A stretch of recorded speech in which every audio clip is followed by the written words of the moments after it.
Today is Earth Day, and it's really an amazing honor to be here again at Usada in Ubud, in our beautiful island of Bali. My name is Tjok Gde, Kerthyasa, and I was on last week here, but I'll give a small introduction. I'm a health scientist, a homeopathic physician, a holistic medicine consultant, and I run an organization called Tirta Usada, and I'm also involved in the education of natural medicine in Indonesia, and I run a private practice in homeopathic and holistic medicine in Ubud in Bali. I come from Ubud. This is my home village. I was going to say hometown, but I still think it's a village. And my father is from here and my mother is from Australia. And so I grew up with both worlds, and it is here that I now make my home and live the life in rhythm with the Balinese cosmology. And today is not only Earth Day, but we're also running our devotions and our rituals today for the new moon, which is a fortuitous day. It's a wonderful day for new beginnings.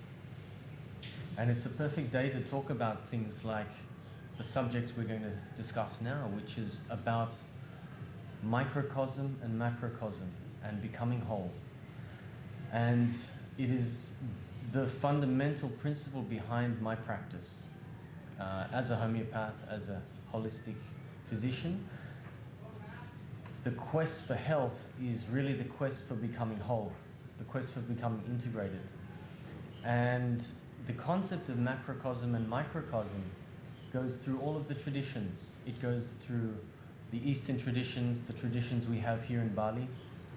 One could say that the goal of our life here, of every member of the Balinese tradition, is to maintain balance and to become at one with the whole, with everything around us, with nature, with our fellow beings, and with the divine. This is the concept of Trihita.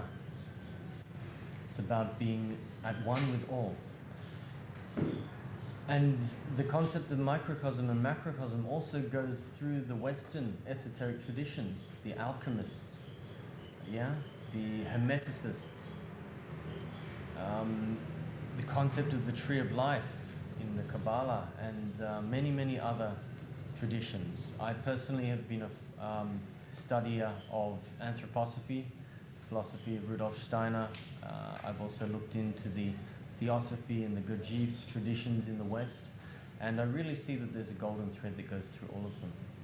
So I'd like to share a little bit now about what my understanding of this is from both a scientific perspective, because that is really my academic background, is in the human health sciences. I have a degree there, and also from the traditions. And what I've found is that a lot of the research that we do from the scientific perspective actually comes full circle and validates that which the traditions had been telling us anyway.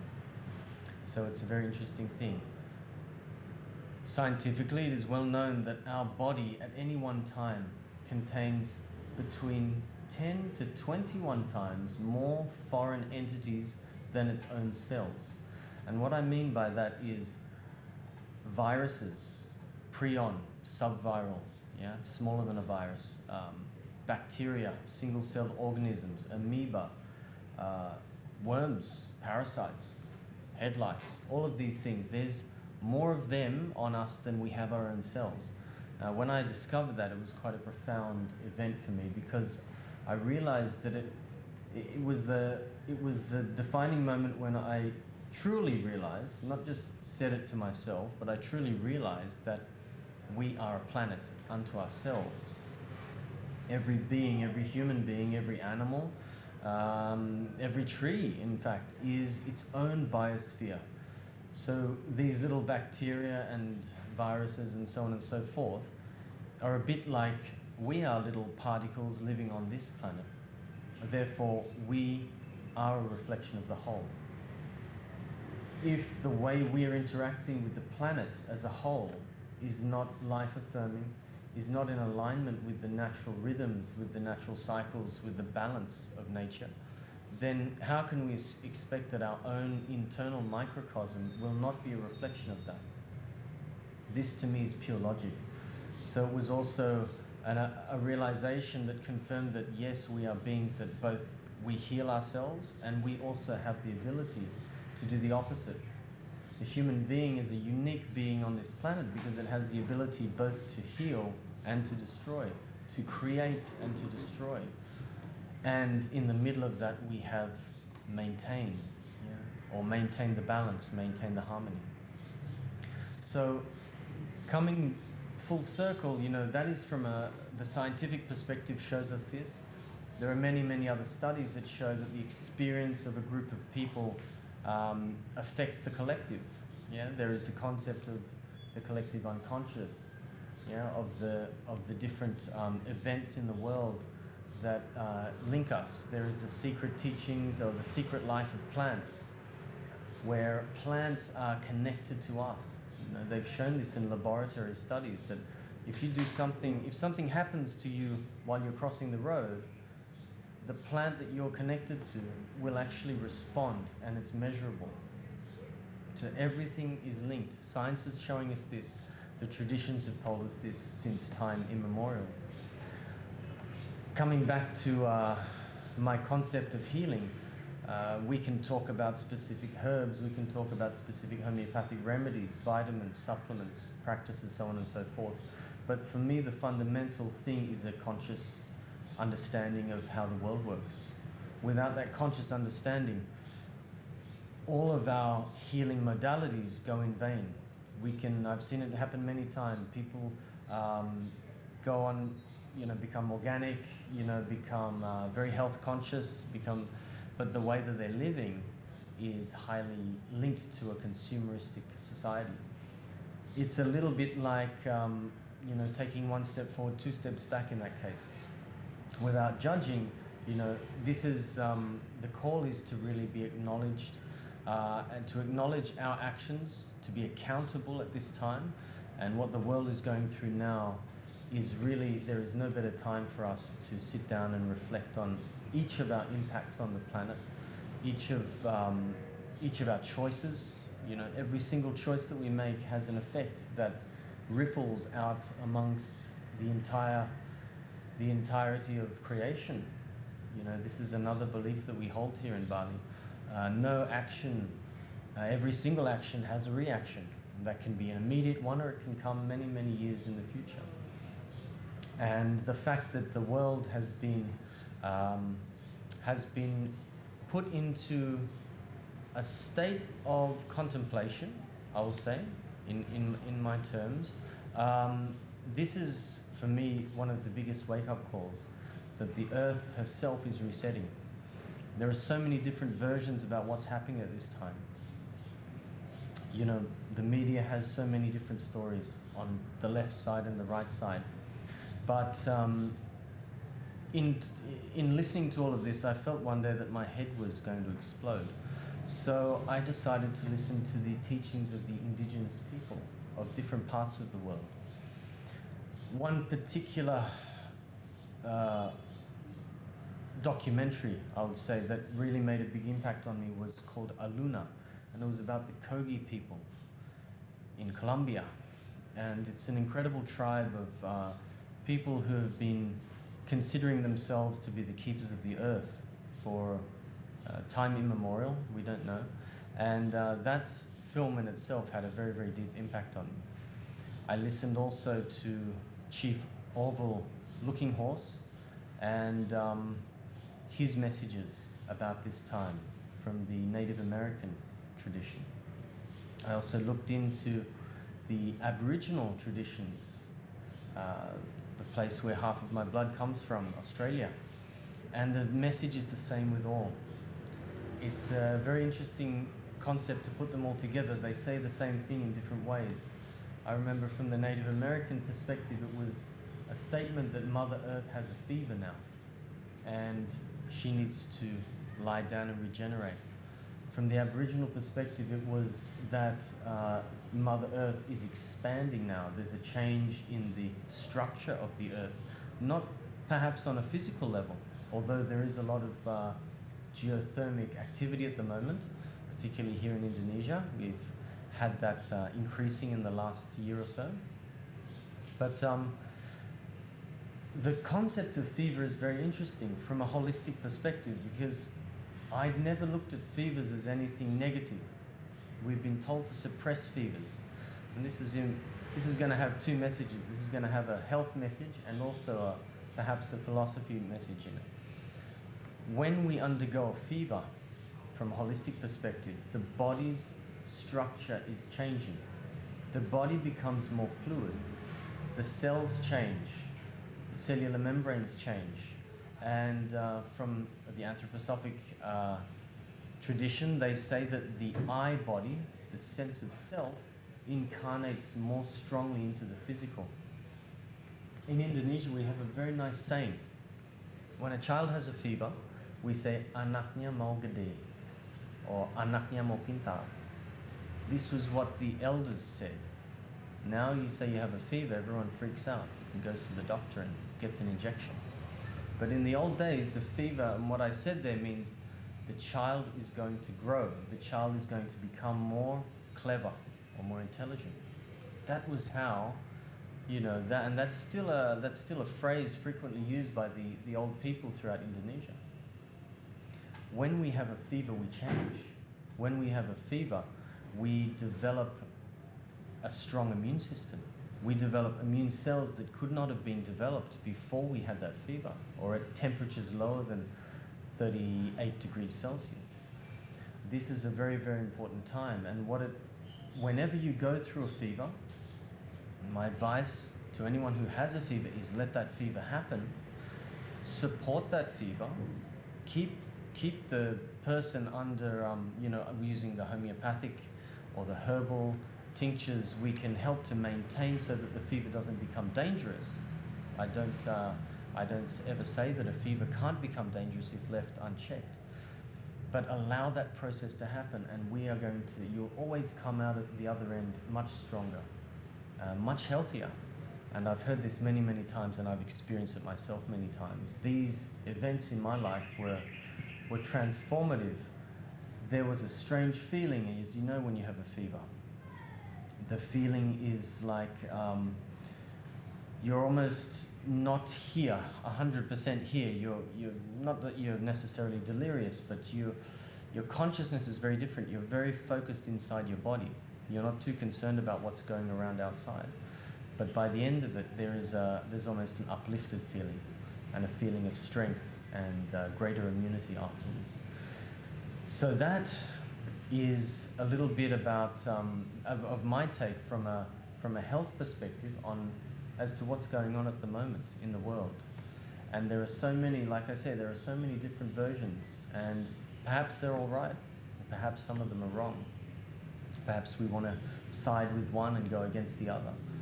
But the one thing that we can't deny is that we're all going through this together. And this is perhaps the first time in history where almost the entire human race is going through the same experience together as one. And this interconnectedness between each other, between ourselves and the environment, between ourselves and the cosmos, is one of these amazing opportunities for us to move forward and visualize what that next chapter in the history of the planet and the human race will be. Now, coming back to a few little practical things, because I always like to make sure that things are practical. There's always something we can do, even in times when we feel extremely helpless, when we feel like the whole world is turned on its head. Earth is always there. The ground is always beneath our feet. The sky is always above. I hope it stays that way. And one of the very important things to do, which I'm sure many people watching this know about, is to earth yourself. One of the pieces of advice that I took from the Aboriginal elders was to go one step further, and that was to connect your umbilicus, your belly button, with the earth at these times. It's one of the practices, one of the pieces of advice. And the reasoning behind that, for me, was very interesting, coming from the Balinese culture, because they talk about the belly button, the umbilicus, as being the etheric connection between our physical body and the planet. Now, in Bali, when we're born, and I've had the honor of doing this for my children, we take the placenta, we take the umbilical cord, and we take all of the things that come out during the childbirth, you know, the afterbirth, and we put it inside a coconut, and we put offerings with it. And we find a place close to, you know, in our homes, always in our homes, and we dig a little hole and we bury that placenta and the afterbirth and the umbilical cord, and we do a small ritual and we keep a candle there for at least the first 12 days.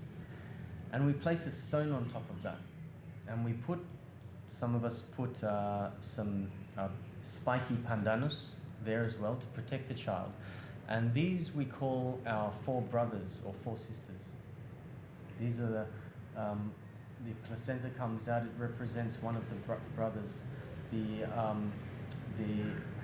sac represents, the amniotic sac represents another one. The umbilical cord represents another, and the blood from the umbilical cord represents the 4th brother or sister. And these are our protectors, these are our guardians based in earth, in nature. And so for me it made complete sense. We bury the umbilical cord in the earth and the placenta in the earth, and the Aborigines are talking about reconnecting that etheric connection between our physical body and Mother Earth. And for me, again, it made complete sense. The other thing we can do is go to a tree and make the same connection. And this takes me into my work through the herbs, through the different plants. All of the herbal medicine traditions in the world did not come around because some people were looking at the different constituents in a laboratory. Yeah? These traditions are thousands and thousands of years old. Almost all of the information in the herbal materia medicas was made either through direct observation, empirical science as we would call it, empiricism, or it was made through a conscious connection with that plant. And we have a text, an ancient text, a lontar as we call it in Indonesia, called Taru Pramana, which was written by a healer and a priest named Empu Kuturan, and this is channeled information telling us what the properties of each plant are.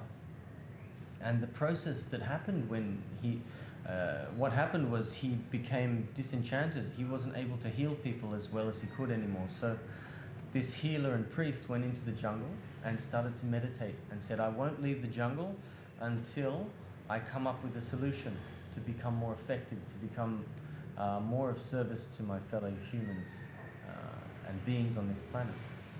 And during that meditation, he chose a tree, of course, to meditate under. And the tree started to speak to him. It said, my name is a certain tree. I think it was a pule or banyan tree. I am cool.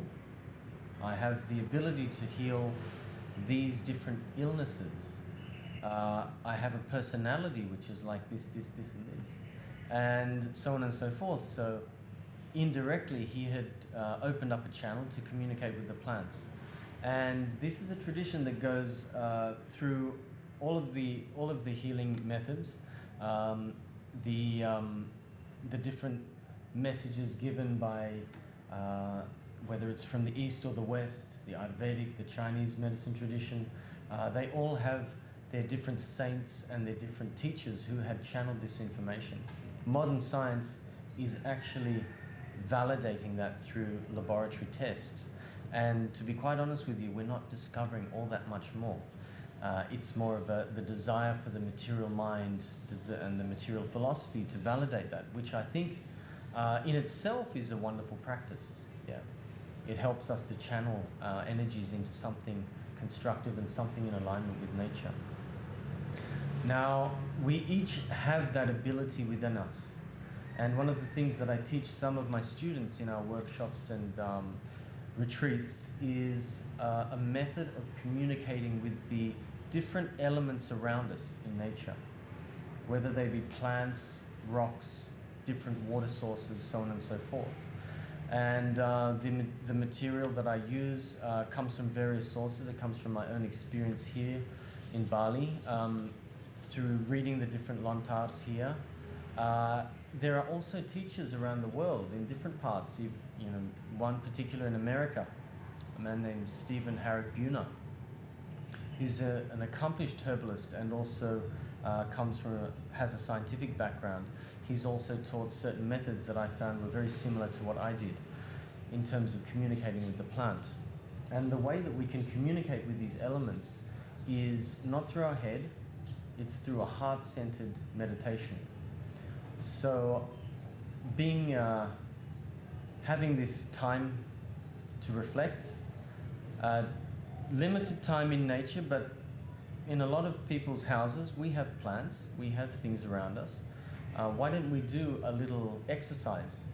I'd like to offer a guided meditation, and I call it a plant communication meditation, where we can get messages from these plants and they can even tell us what they may do to heal. Now, I'd like to just add here that I'm not claiming that this method should be a replacement for any advice or any medical advice or any professional, but I think that humanity is now at a stage where we have to actually stand up and own our abilities, because many of these abilities have been suppressed. And this is a fairly simple exercise, and of itself it is healing.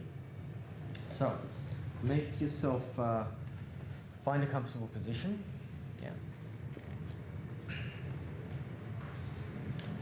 Close your eyes and become aware of your breath.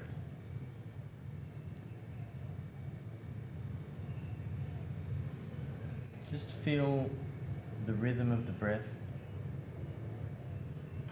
entering your nostrils, entering your sinuses, going down your throat and into your lungs.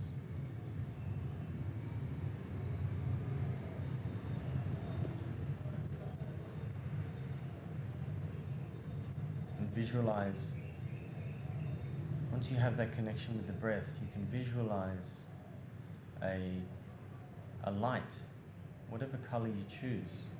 It could be a golden light. You visualize this light going in through your nostrils, down into your lungs, and into your chest. And visualize this light filling your chest.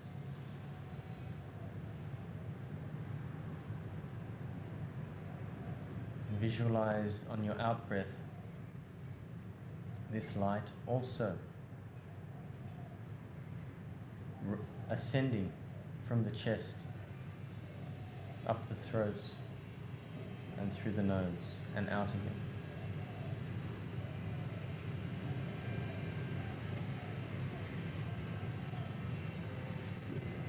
Slow the breath and make it even more gradual, even more soft and delicate.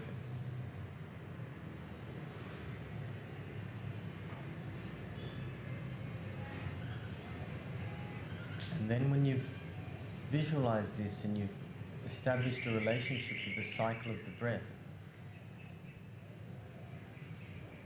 send your consciousness or your mind's eye down with your in-breath into your chest, into your heart center,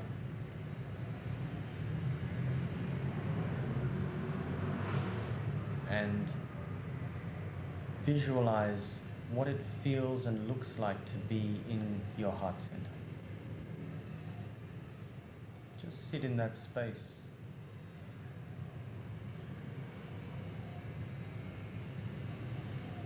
Make note of the temperature, the colors, textures, anything that you can feel in there.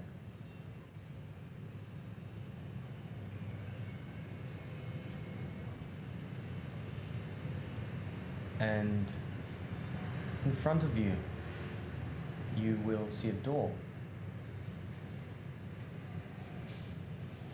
Make your way towards the door, and everybody's door will have its own unique appearance. Make note of that appearance. See the color of the door, the texture, the shape. This is the door of your heart-centered consciousness, which is the way that we can communicate with the plants and with the other elements of nature.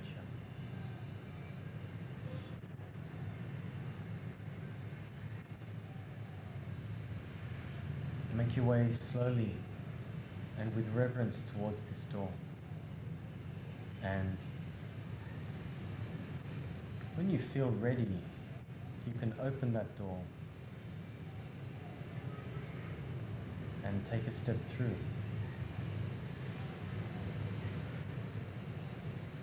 And if you have a plant or a rock or a crystal or something in front of you,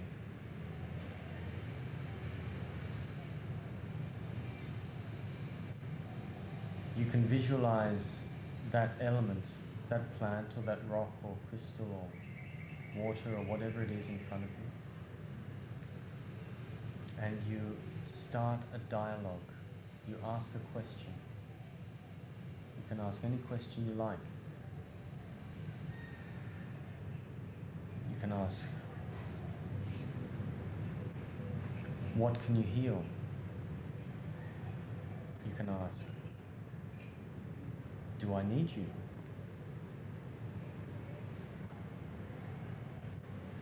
You can ask, what are your other functions? What are your other properties? And always asking these questions with a deep reverence, a deep respect for whatever that element is.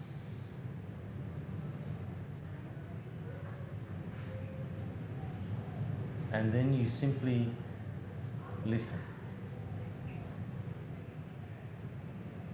and keep your awareness in the area of your heart.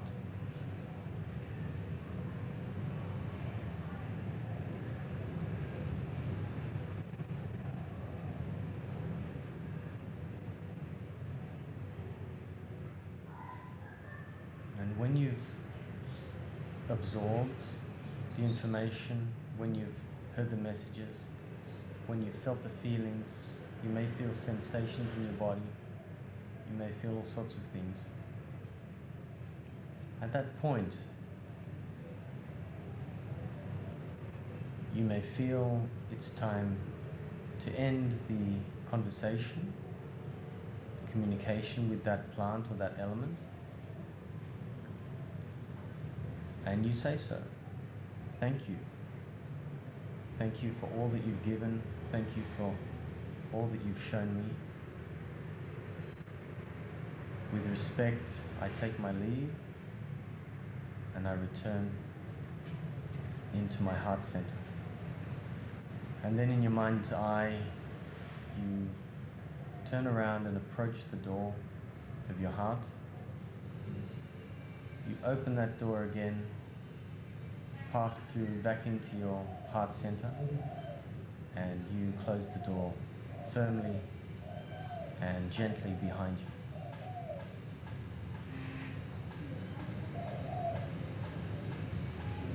You'll feel more awareness in your body, especially in your chest. Sit back in your heart center core in your chest and feel the sensations again. Temperature, the textures, anything you like. And then gradually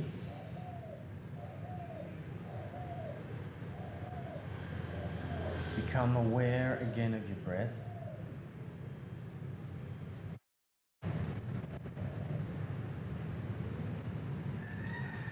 Become aware of the belly moving when you take an inhale. The belly, the lower ribs expanding. And on the exhale, your belly contracting again. And keep following that breath in and out. And then return slowly, gradually to a normal breath. And give thanks for all that you've been shown in this communication, in this meditation and contemplation.